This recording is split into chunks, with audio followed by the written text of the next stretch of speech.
made of lockdowns, and every doctor who's got an opinion seems to call for a lockdown. But you yourself, you're the one giving the medical advice to the Premier.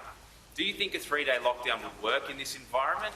And if so, why haven't you advised that?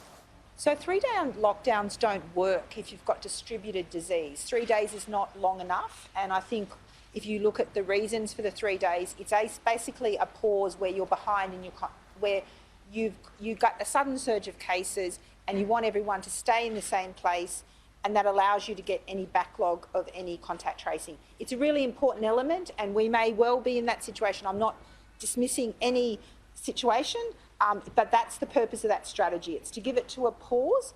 We're not in that situation where we're not getting to people in terms of the contact tracing.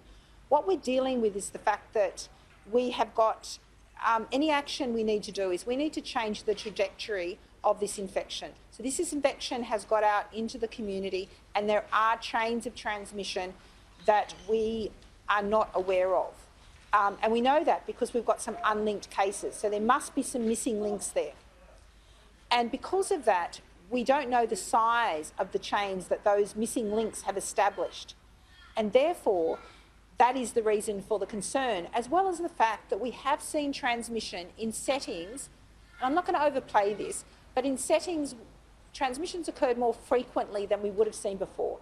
As I've indicated, we have seen very minimal transmission episodes in cases, but this has been more frequent to see those transmissions occurring in retail settings, which is probably, we have seen it to a minor degree, but not the extent that we've seen with this strain.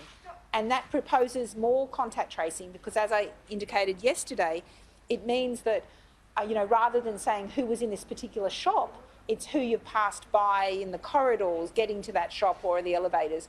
And hence, that's why we've taken that very global definition of anyone who's been in that Bondi Junction, Westfields for that quite substantial period of time to cover that. Why is it not being treated as close contact, given other people in that room on Tuesday night are being treated as close contact? So I'll just talk about the general process we do.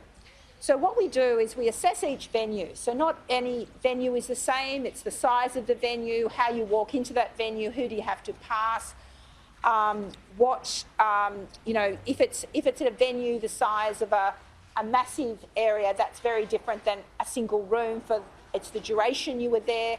There's multiple factors, as well as the infectivity that's assessed of the individual that is there at the time. You just said that this is highly transmissible. There's entire floors of department buildings in Westfield Bondi Junction where everyone